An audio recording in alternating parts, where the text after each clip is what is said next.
All right. Well, primary night and the power of the Trump endorsement already being felt, at least in the Buckeye state. J.D. Vance securing the Republican nomination for the Senate seat there, moving on to November. Now, the Trump-backed candidate won with just more than 31% of the vote, will now face Democratic Congressman Tim Ryan for Ohio's Senate seat. Joining us now is founder and CEO of Rebel Communications and Democratic strategist Laura Fink.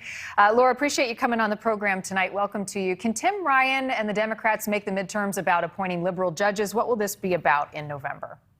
Well, I think fundamentally it's going to be about jobs and the economy. It's going to be about who is going to protect Ohioans. I think that you'll see Tim Ryan talk about his life as a hometown guy and kind of try to paint J.D. Vance as a guy that left, went Hollywood, made a bunch of money, and came home. But in terms of the Roe repeal, you will see that this is the first time in history that the Supreme Court has taken a right away from Americans, enjoyed for more than half a century by American women. So you can better believe that that will be an issue that provides a little bit of juice for turnout on the Democratic side, which we know is challenging in a midterm year, particularly in a midterm year where the presidential polling numbers aren't as strong as Democratic candidates would like them to be. So this is going to galvanize the base in a way that should help candidates like Tim Ryan as they look to take and win in red-leaning states. How will they frame the discussion? Because the economy is a tough sell now with the number on inflation right now. Everything costs more. People are fed up and frustrated coming out of a two-year pandemic. How will they try to focus their win in November and say, well, this is our plan, sign up?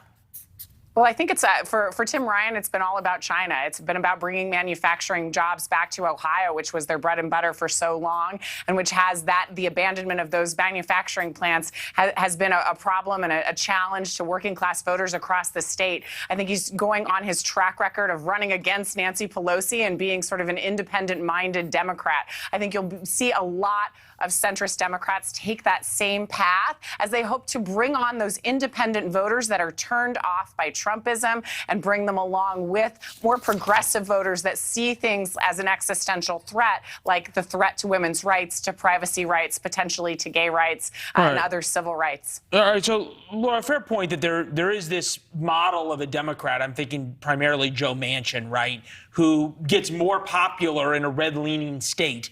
As he is criticized by Nancy Pelosi and AOC and everybody else. Joe Manchin's numbers, as he defies his own party leadership, are going up in the state. In fact, he has cut a new campaign ad endorsing a Republican congressman.